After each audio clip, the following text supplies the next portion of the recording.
ही घटना दीपाली कदमची आहे. वय अवघ 26.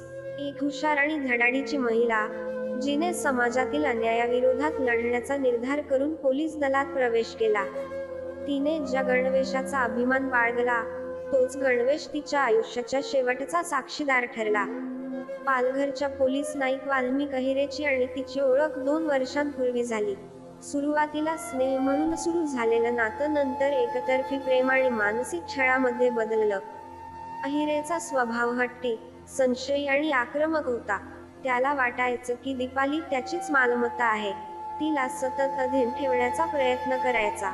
दीपालीने त्याला नेहमीच नकार दिला, पण त्याच्या क्रूरतेत वाढच होत गेली. तो तिला तासनतास फोन करून धमक्या द्यायचा. तू फक्त माझी आहेस, दुसऱ्या कुणाची होणार नाहीस, आणि जर लग्न केलंस तर तुला आणि तुझ्या कुटुंबाला जिवंत सोडणार नाही. सुरुवातीला दीपालीने त्याच्या वागण्याकडे दुर्लक्ष केलं, पण जसजसे दिवस गेले तसतशा त्याच्या धमक्या गंभीर होत गेल्या. तिच्या हालचालींवर लक्ष ठेवणं, मित्र-मैत्रिणींशी संपर्क तोडायला लावणं, हे सगळं त्याने सुरूच ठेवलं. तिच्या आयुष्यात मयूर कांबळेसोबत नवीन आनंदाचा क्षण आला होता. 31 ऑक्टोबरला घरात आनंदी वातावरणात साखरपुडा पार पडला.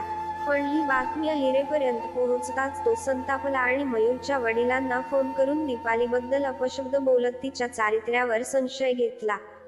मयूरच्या वडिलांनी ही बाब दीपालीच्या वडिलांशी बोलून स्पष्टता मागितली. हे समजताच दीपाली हादरली. तिचं आयुष्य नव्या वळणावर येत असताना भूतकाळ पुन्हा तिचा पाठलाग करत होता. 2 नोव्हेंबरच्या रात्री रोहितला, दीपालीच्या भावाला, वाल्मिक अहिरेचा भीषण आवाजात फोन आला. तुम्ही दीपालीचं लग्न दुसऱ्याशी लावण्याचा विचार केला तर परिणाम भयंकर होतील. तुम्हाला ठार मारीन. हे ऐकून रोहित हादरला आणि घरच्यांनाही गोष्ट सांगितली. त्या रात्री कुटुंबाने दीपालीला समजावलं, तिला आधार दिला, पण तिच्या मनात भीती आणि वेदना खोलवर रुतल्या होत्या. ती थकलेली होती. मनाची घालमेल सुरू होती. ती विचार करत होती, आता पुढे काय? रोजच्या धमक्या, मानसिक त्रास, जबरदस्तीचा कॉल, तिच्या प्रतिष्ठेवर होणारे वार, कधी संपणार हे सगळं? भाऊ रोहितला शेवटचा मेसेज लिहिताना तिचे हात थरथरत होते. रोहित, मला माफ कर. मी खूप लढले, पण आता शक्य नाही. त्या माणसाने माझं आयुष्य उद्ध्वस्त केलं. आई बाबांची काळजी घे. हा संदेश पाठवून ती थोडा वेळ स्तब्ध उभी राहिली. तिच्या डोळ्यात अश्रू नव्हते, ते कधीच सुकले होते. फोटो फ्रेममधून तिचा साखरपुड्याचा हसरा चेहरा तिच्याकडे पाहत होता, पण त्या चेहऱ्यामागे लपलेली वेदना कोणालाही कधी समजली नाही.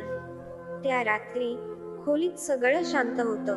घरातले सगळे गाढ झोपले होते आणि दीपाली मात्र वेदनेच्या गर्तेत होती. तिने हळूच साडी काढली, दोऱ्यासारखी घट फिरवली आणि शेवटचा श्वास घेण्याचा निर्णय घेतला. तिच्या मनात विचारांची वादळ होती. आई बाबांचं काय? रोहित कसा सहन करेल? मी अजून लढू शकले असते का? पण या आठवणी आता फक्त वेदना बनल्या होत्या. तिने साडीचा फास घट्ट केला, एक खोल श्वास घेतला आणि खुर्चीला लाथ मारली. क्षणभर शरीर हवेत हललं, हात पाय वेड्यासारखे धडपडले, श्वास गुदमरला आणि काही सेकंदात सगळा अंधार झाला. पहाटेच्या सुमारास घरातले लोक जागे झाले तेव्हा त्यांच्या डोळ्यासमोर एक हृदयद्रावक दृश्य होतं. गावभर ही बातमी पसरली आणि प्रत्येकाच्या मनात संताप उसळला. एक कर्तव्यनिष्ठ महिला पोलीस, जी समाजासाठी लढत होती, तिचं स्वतःचं संरक्षण कोणी करू शकलं नाही. 4 वाजता दीपालीला शेवटचा निरोप देण्यात आला. संपूर्ण गाव अश्रूंनी भरून गेलं. तिच्या भावाचा आवाज गरजला, दीपाली, आम्ही तुला वाचवू शकलो नाही.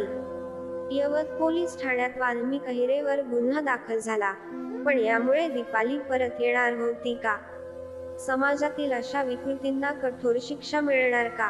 एका महिला पोलीस अधिकाऱ्याला स्वतःच्या सुरक्षेसाठी लढावं लागलं. हा विरोधाभास कधी संपणार? दीपाली गेली, पण तिच्या आत्महत्येमागचं सत्य अजूनही ओरडून एकच विचार करतंय, महिला सुरक्षेचा खऱ्या अर्थाने न्याय कधी मिळणार? ही घटना आपल्याला काय शिकवते? प्रेम जबरदस्तीने मिळत नाही आणि नकाराचा अर्थ होतो. सततच्या धमक्या, मानसिक त्रास आणि अपमानामुळे ही एखादी व्यक्ती आत्महत्येस प्रवृत्त होऊ शकते. या घटनेविषयी आपली प्रतिक्रिया जरूर कळवा आणि आपल्या चॅनलला सबस्क्राईब करायला विसरू नका. धन्यवाद.